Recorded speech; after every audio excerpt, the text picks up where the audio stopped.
Aujourd'hui, on se retrouve au D-Day Wings Museum, près de Caen, à Carpiquet, plus précisément dans un aérodrome qui a servi pendant la Seconde Guerre mondiale à la Luftwaffe et après libération aux Français. Donc c'est une fabrication vraiment qui est post-Seconde Guerre, c'est assez incroyable que l'édifice soit encore ici. Et donc ce qui nous intéresse plus particulièrement ici, c'est le canon de Beaufort 40 mm. Celui-ci, il a une histoire incroyable de 1922 à aujourd'hui, il est encore utilisé. Pourquoi? C'est aujourd'hui qu'on va le savoir et c'est dans Military Machine.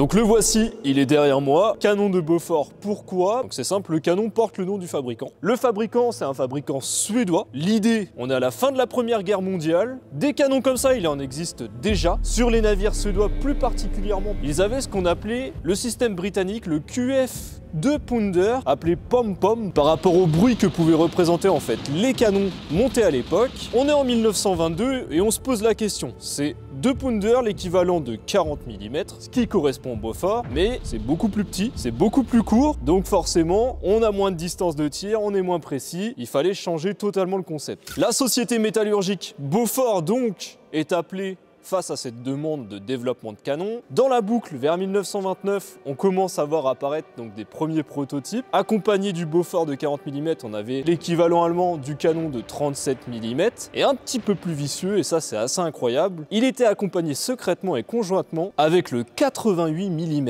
Et ce canon-là, après l'arrivée du Troisième Reich, on va entendre parler du 8,8 cm. Ce canon anti-aérien qui deviendra le canon principal du char Tigre est en fait un développement, comme je viens de le dire, conjoint à ce Beaufort. Donc l'arrivée physique de ce canon devra attendre le début des années 30, plus particulièrement 1931 en novembre où il y a eu les premiers essais. À partir de là, ça va aller très vite, donc ce canon, il est produit en grosse quantité. Petit à petit, on le retrouve même vendu à d'autres nations. À partir de 1935, il est monté sur affût, comme ici. Le but, c'est de pouvoir le transporter en terrestre, donc on passe de la gamme navale à terrestre. Et cet affût, c'est donc une demande de la Belgique à la base, qui a ensuite poursuivi avec la Norvège, la Finlande et la Pologne. Tout s'accélère encore, la Grande-Bretagne et les États-Unis décident de le produire sous licence. Donc ils payent Beaufort pour avoir l'accès des plans de construction de ce modèle. En 1939-1940, il y a jusqu'à 18 pays qui l'utilisent et la France en faisait partie. À partir de la fin des années 30, vous connaissez à peu près l'histoire, on entre pendant la Seconde Guerre mondiale. Ce canon-là, comme je viens de le dire, il était donc en Pologne, en Autriche, en France, en Belgique. Tous ces pays-là qui sont envahis par l'Allemagne en font des prises de guerre. Ces prises de guerre, j'en parlerai tout à l'heure sur la partie technique. L'entrée en guerre est donc actée et ce qui est surprenant, donc, c'est que ce canon, il est utilisé par presque tous les belligérants. Et on va commencer par les États-Unis et pour mieux comprendre leur premier intérêt, on va se retrouver devant un navire. C'est donc le USS Yorktown qui appartenait à l'US Navy.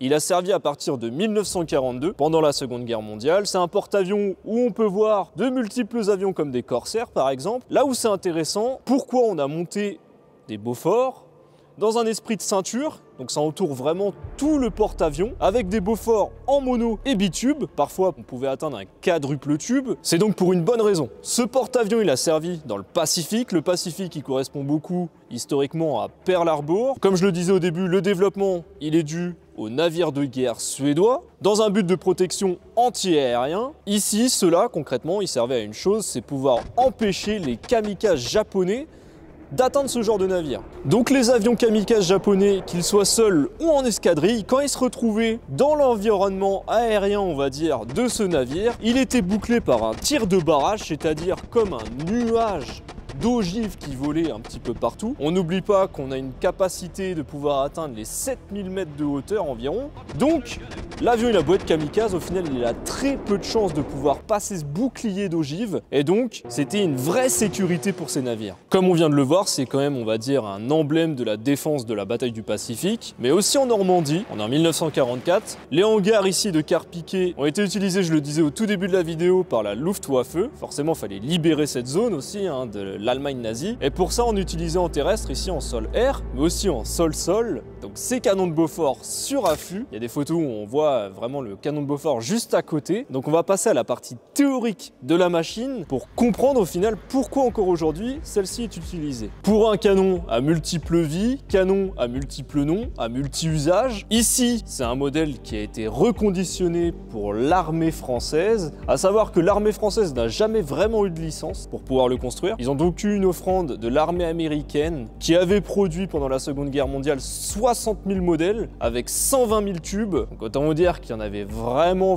beaucoup après-guerre. Les couleurs américaines proviennent donc seulement d'une restauration. Pour commencer avec le canon, c'est donc un Beaufort 40 mm L60. Pourquoi L60? Puisqu'on parle de la longueur de tube. En réalité, on a arrondi les angles à l'époque. La vraie longueur en calibre de ce canon, c'est 56. D'ailleurs, fait intéressant puisque je parlais de plusieurs noms. Les Allemands, eux, ils ont donc respecté cette longueur de calibre. Le nom officiel de la prise de guerre, c'est 4 cm, puisque parle en centimètres, longueur 56, flaque 28, il n'y a pas de doute, la longueur de calibre est bien de 56. Donc pour eux, je ne l'ai pas dit tout à l'heure, mais c'était principalement un usage en Kriegsmarine et en zone fortifiée, donc le canon fixe sur support. Le poids du canon, on est environ à 100 kg. On va rester sur ce modèle-ci, puisqu'il y a eu vraiment beaucoup de variantes et beaucoup de modifications. Celui-ci, et jusqu'à l'armée française, a été conçu à la base, vous allez comprendre qu'humainement c'est pas possible, mais il était capable de pouvoir tirer 120 coups à la minute. Et après-guerre, il y a eu une version modifiée en 1947, L70, où on est passé au double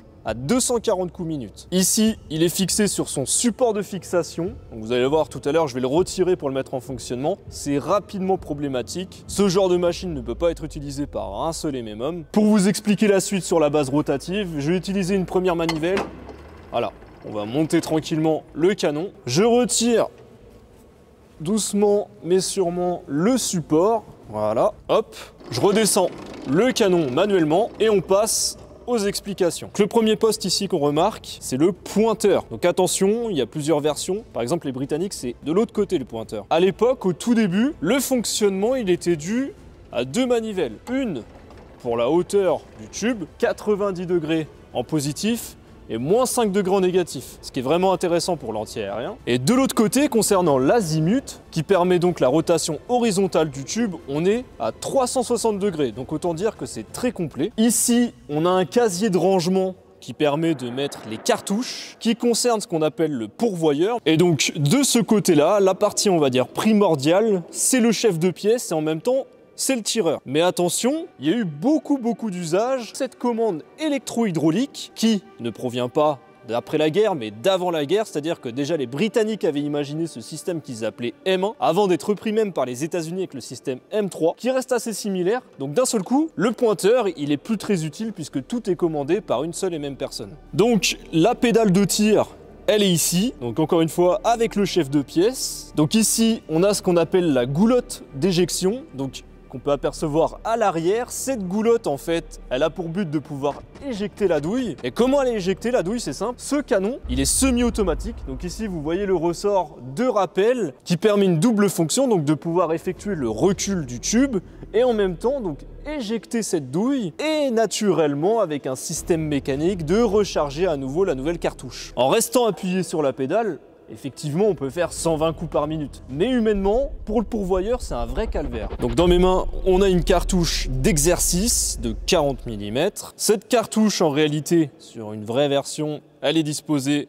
en 3 parties, la douille, l'obus et à l'intérieur la charge explosive. Donc le poids de la cartouche au complet c'est 2,1 kg environ et le poids de l'obus tout seul, on a environ 900 grammes. Quand il sort du tube, on est à 850 mètres par seconde avec une portée max on va dire de 7200 mètres en altitude, mais efficace en réalité qu'à 3800 mètres. Donc sur ce canon on a principalement utilisé 2 types de munitions. La première en sol-air c'était de l'HE, donc l'hautement explosif, avec des parties traçantes. On avait vraiment besoin d'avoir soit une traînée de l'obus pour se cibler, ou soit avec les traçantes. Et fait particulier en deuxième plan, il a été utilisé aussi en sol-sol pour viser des tanks. Donc pour disposer la douille sur le clip, il n'y a rien de plus simple. Vous avez un petit loquet ici. Voilà, c'est en place. Et donc là, on va l'intégrer à l'intérieur de la trémie. Et voilà, on est inséré. Alors maintenant, la partie la plus sympathique, j'ai envie de dire, place à l'utilisation de la commande électro-hydraulique. Donc, je vais m'installer et vous allez voir, c'est assez facile pour la mise en route. Tac. Donc là, hop, j'ai mis mes pieds. Et donc là, à la verticale, donc le canon, on peut le mettre de -5 degrés à 90. Donc je vais commencer par le descendre. Voilà, je suis en bout. Maintenant, à la verticale.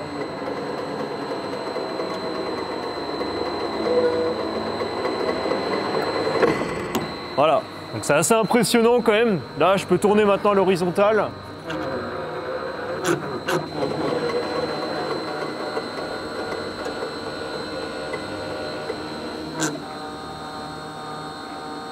Et d'un point de vue de développement, il y a quelque chose qui est vraiment intéressant avec cette commande, c'est qu'en fait on accélère vraiment la vitesse d'action. Sur la série britannique, à plus de 20 degrés par seconde, et sur la version américaine, comme ici, c'est 30 degrés par seconde. Donc c'est énorme, et pourquoi on a fait ça? C'est parce qu'en fait, pendant la Seconde Guerre mondiale, le système d'aviation, les vitesses de pointe des avions, évoluaient à chaque développement de nouveaux prototypes.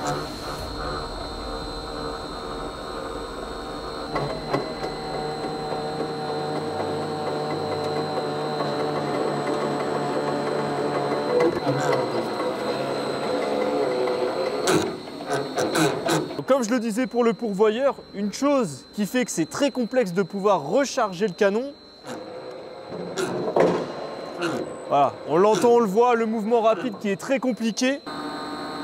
Et donc pour conclure, comment ce canon a pu se retrouver encore aujourd'hui dans les conflits actuels, puisque oui, on peut le dire, il y a quelques vidéos qui tournent et on peut le voir en Ukraine, donc on ne peut pas être plus moderne au niveau de l'actualité. Il a servi en sol-air, sol-sol, dans des navires, sur terre, sur affût. C'est vraiment très très modulable. Aussi, ce qui est un fait intéressant, c'est que certains viennent à dire qu'on est entre le canon et la mitrailleuse. Pourquoi? Parce qu'on est sur un calibre de 40 mm, mais on arrive à atteindre avec le L70 jusqu'à 240 coups par minute. On est vraiment entre les deux pendant la Seconde Guerre mondiale, entre le canon de 90 mm M1, là je parle américain, et la calibre 50, qui avait tous deux pour but l'anti-aérien. Donc voilà, la vidéo se termine ici. N'hésitez pas, dites-moi ce que vous souhaitez. J'espère que cette présentation vous a plu et du coup je vous dis à de prochaines vidéos. Ciao!